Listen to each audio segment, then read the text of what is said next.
Hello student, आप सभी को अपने चैनल एग्जाम फ्री पर स्वागत है। आज के इस वीडियो में आपको देखने जा रहे हैं केमिस्ट्री, ठीक है, क्लास 12th का, जो कि मंथली वाइज एग्जाम होता है। देखिए जून 2024 ये ओरिजिनल क्वेश्चन है। जिसका एग्जाम हो गया वो आंसर मिला लीजिएगा, क्योंकि बहुत सारे टीचर लोग, बहुत सारे यूट्यूब वाले जो है गलत आंसर बताए हैं, तो आप लोग यहाँ पर देख सकते हैं, जाँच कर सकते हैं। ठीक है, थोड़ा सा लेट हो गया आने के लिए, क्योंकि ऑफलाइन क्लास ले रहे थे, इसके लिए माफ़ी चाहते हैं।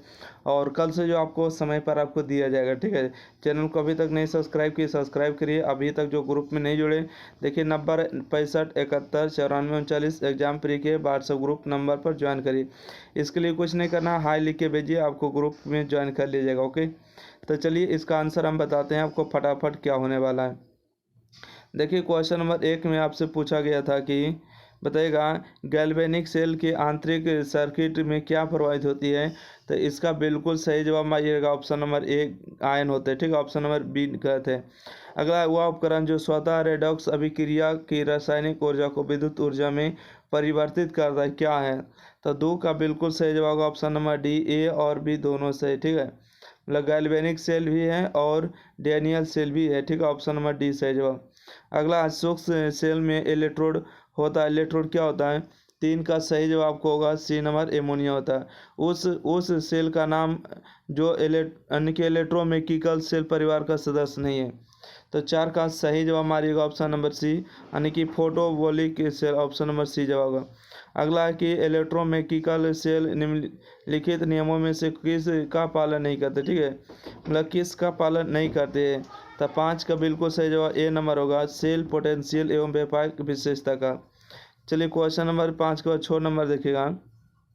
कहते हैं कि संदर्भ इलेक्ट्रोड के लिए प्रयुक्त पदार्थ है। तो 6 का सही जवाब होगा ऑप्शन नंबर 1 CuSO4 होता है, यानी कि फ्राइडे के इलेक्ट्रोसिस के नियम से संबंधित है। तो 7 का सही जवाब होगा इलेक्ट्रोलाइट का समतुल्य भार होता है। चलिए क्वेश्चन नंबर 7 के बाद 8 नंबर देखते हैं। क्वेश्चन नंबर 8 में आपसे पूछा गया कि इलेक्ट्रोप्लेटिंग में इलेक्ट्रोप्लाट, यानी कि इलेक्ट्रोप्लेट किए जाने वाला पदार्थ को क्या बनाया जाता है।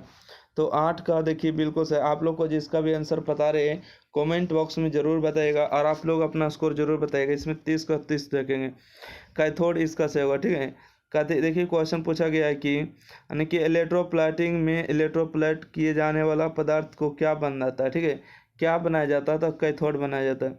अगला है, जब NaBr के जलीय घोल से को अभी अक्रिय इलेक्ट्रोड का उपयोग इलेक्ट्रोलाइज किया जाता है तो कौन सा उत्पाद बनता है। ठीक है, तो 9 का बिल्कुल सही जवाब आपको होना चाहिए। AH2 बनता है, Br2 बनता है, NHO बनता है, NaOH बनता है। ठीक है, इन सभी बनता है, ऑप्शन नंबर इसका डी सही जवाब। चलिए क्वेश्चन नंबर 10 की ओर देखते हैं। क्वेश्चन नंबर 10 में कि किसी तरल में गैस की घुलनशीलता है। ठीक है, किसी गैस में गैस की घुलनशीलता होती है तभी की, तो 10 का सही जवाब होगा ऑप्शन नंबर बी। ठीक है, ताप बढ़ने के साथ बढ़ता है। ठीक है, यानी बढ़ते तापमान के साथ बढ़ता है। अगला है कि तापमान बढ़ने पर अभिक्रिया की दर क्या होती है। तापमान बढ़ने के साथ अभिक्रिया की दर बढ़ जाती है, ऑप्शन नंबर ए सही जवाब। उस इकाई का नाम बताइए जिसमें वायुमंडलीय प्रदूषण मापा जाता है। तो 12 का सही जवाब ppm में मापा जाता है, ऑप्शन नंबर बी सही जवाब। अगला क्वेश्चन है क्वेश्चन नंबर 13।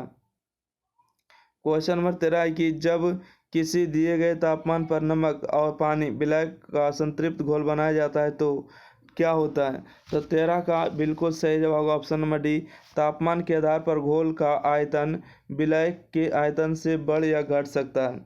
अगला है कि किसी दिए गए तापमान पर समान आइसोटोमिक दबाव वाले दो घोल कहलाते हैं, क्या कहलाते हैं। तब 14 का सही जवाब सी नंबर आइसोटोनिक घोल।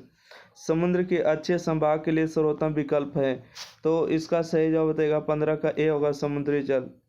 अगला क्वेश्चन देखिएगा क्वेश्चन नंबर 16। क्वेश्चन नंबर 16 में कि किसी अभिक्रिया की दर स्थिरांक किस पर निर्भर करती है। किसी अभिक्रिया की दर स्थिरांक किस पर निर्भर करती है। तो ए नंबर अभिक्रिया का तापमान पर। निम्नलिखित में कौन उत्प्रेरक से प्रभावित होता है। 17 का सही जवाब होगा बी नंबर DS। अगला क्वेश्चन देखिएगा क्वेश्चन नंबर 18। क्वेश्चन नंबर 18 है कि अभिक्रिया के एक चरण में भाग लेने वाले अभिकारकों के अणुओं की संख्या इंगित करती है। तो 18 का सही जवाब बी नंबर होगा। अगला अभिक्रिया का क्रम हो सकता है। अभिक्रिया का क्रम जो है पूर्णतः अंश पूर्णांक भी हो सकता है, अंश भी और शून्य भी हो सकता है। दर समीकरण जब अभिक्रिया की सांद्रता इकाई होती है तो दर किसके बराबर होती है, ठीक है। दर अभी समीकरण में जब अभिक्रिया की सांद्रता इकाई होती है तो दर किसके बराबर होती है, तब 20 का सही जवाब होगा औसत दर स्थिरांक के बराबर होती है, ठीक है। ऑप्शन नंबर 20 सही जवाब। क्वेश्चन नंबर 21 देखिएगा, कहते हैं रासायनिक अभिक्रिया में सक्रियण ऊर्जा को निम्न प्रकार से परिभाषित किया जाता है। तब मध्यवर्ती जटिल की ऊर्जा एवं अभिक्रिया की औसत ऊर्जा में अंतर। अगला है समय t विरुद्ध यानी कि log a x का ग्राफ एक सीधी रेखा का इंगित करता है, यह अभिक्रिया क्या है। तो 22 नंबर का बिल्कुल सही जवाब होगा प्रथम क्रम की अभिक्रिया, ठीक है, फर्स्ट ऑर्डर की है। अगला है एक अभिक्रिया जब अभिक्रिया की सांद्रता 2 गुनी बढ़ जाती है तो अभिक्रिया की दर में 4 गुना वृद्धि यानी 4 गुना वृद्धि होती है। अभिक्रिया का क्रम क्या होगा, तो इसका सही जवाब होगा 2 होगा, ठीक है। ऑप्शन नंबर सी जवाब होगा। क्वेश्चन नंबर 24 देखिएगा, कहते हैं कि किसी तथ्य को नियंत्रित करने वाला नियम किसी विलयन घटक का आंशिक दाब उसके मोल अंश के सीधे समानुपातिक होता है, क्या कहलाता है। तो 24 का सही जवाब राउल्ट के नियम कहलाता है, बी नंबर सही जवाब। अगला है कि दर एवं दर स्थिरांक की इकाई किसके लिए समान होता है। तो 25 का सही जवाब होगा आपको शून्य क्रम एवं की अभिक्रिया, ठीक है, शून्य क्रम की अभिक्रिया होती है। यदि तापमान बढ़ता है तो मैक्सवेल यानी बोल्ट्जमान वितरण ग्राफ में वक्र का शिखर होता है। तो 26 का सही जवाब होगा आगे और नीचे की ओर शिफ्ट होता है, ठीक है, आगे और नीचे की ओर शिफ्ट होता है। अगला क्वेश्चन है क्वेश्चन नंबर 27। क्वेश्चन नंबर 27 है सही अरेनियम समीकरण क्या है, मतलब अरेनियम का सही समीकरण पूछा है। तो के बराबर ए के power E A R R T होता है। एक अभिक्रिया दर स्थिरांक 50 डिग्री सेल्सियस पर 6 × 10⁻³ प्रति सेकेंड एवं 100 डिग्री सेल्सियस पर 9 × 10⁻³ है और सेकेंड है। अभिक्रिया के सक्रियण ऊर्जा होगी। तो 28 नंबर का सही जवाब आपको 6.123 जूल प्रति मोल होगा। क्वेश्चन नंबर 29 है कि यदि 2 हाफ सेल से साल्ट ब्रिज हटा दी जाए तो वोल्टेज क्या होगी। क्वेश्चन नंबर 29 का सही जवाब होगा 0 हो जाएगी। निम्नलिखित में कौन सा कारक किसी धातु इलेक्ट्रोड की इलेक्ट्रोड क्षमता को प्रभावित नहीं करता है। 30 का सही जवाब आप डी नंबर इलेक्ट्रोड का क्षेत्रफल के बराबर, ठीक है, ऑप्शन नंबर डी सही हो। तो इस तरह से आपको 30 क्वेश्चन पूछे गए थे, 30 क्वेश्चन में से 25 क्वेश्चन ही बनाना था और इस तरह से आपको सब्जेक्टिव क्वेश्चन है। तो आपको एग्जाम प्री के चैनल पर आपको बहुत सारे ऑब्जेक्टिव नया अपडेटेड दिया जा रहा है, तो जरूर एग्जाम प्री चैनल को सब्सक्राइब करिए और जुड़े रहिए, ठीक है। आपको पता होना चाहिए कि 2011 से लेकर अगर 2024 तक पढ़ लेते हैं क्वेश्चन को तो आपका सारा कल्याण हो जाएगा 2025 में। तो इसलिए एग्जाम प्री चैनल को सब्सक्राइब करिए, शेयर करिए और आपको वायरल प्रश्न आपको पहले देने का कोशिश किया जाएगा, ठीक है। धन्यवाद, ओके।